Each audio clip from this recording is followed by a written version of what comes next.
This year we got the trifecta. We got Rubicon, Moab, and Johnson Valley all in one year.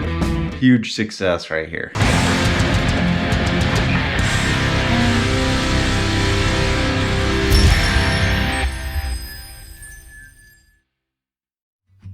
Hey, what is up, guys? I'm Kyle at Fortune Off-Road. Happy New Year. In last year's recap video, I talked way too much, so I'm gonna try to not do that this time. One of the biggest things to hit for this recap is that we got to hit the trifecta. And I know a lot of people get to do that every year, so they're probably thinking, what's the big deal? But for me, my work situation, family commitments, all that kind of stuff, it ended up being a huge success for me. Probably the best year of wheeling I've had in my life. Very thankful for that. We hit Johnson Valley, King of the Hammers, right at the beginning of the year. Then we did Rubicon multiple times during the summer, and then we even got to hit Moab in the fall. So for me, it was just like bucket list after bucket list item getting knocked out. We had a ton of fun, awesome people, and filmed a bunch of videos of all the stuff. So without talking too much like I did last year, let's just get right into the videos and check out all of them that we put out in 2022.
I think for 2023, our goals are to stay more local, probably not do Moab this year, and we're not going to do King of the Hammers either. Not that I don't want to, I would love to do both, but they are both a pretty big commitment for me to take that much time off of work and then to tow a rig down there and stay there. You know, that stuff kind of adds up, and we want to focus on doing more family stuff this year, but that doesn't mean we're going to do less wheeling. That just means it's going to be more local wheeling. Probably more likely to be, you know, a couple nights here and there, and realistically, most of the stuff's about 3 hours away. Just shorter trips. There's trails in my area that I haven't even hit yet, so I definitely need to make sure I'm hitting them. I also want to spend some of that time to focus on working on the rigs. We still have the Jeep needing a good amount of work with the front axle. We need to do RCV axle install, stretch the front, new drive shaft, and then we've got the Dana 70 here that we're getting ready to build and put into the Samurai. So my goal is by the end of the year have the Samurai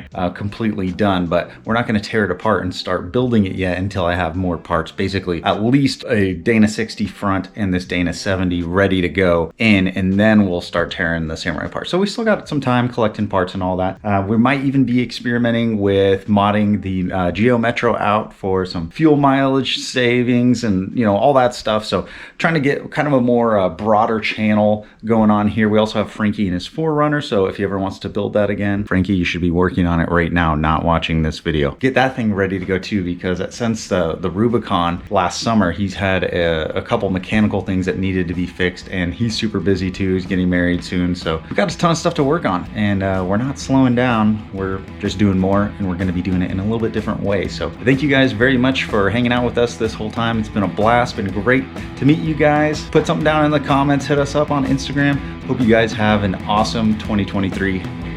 See ya.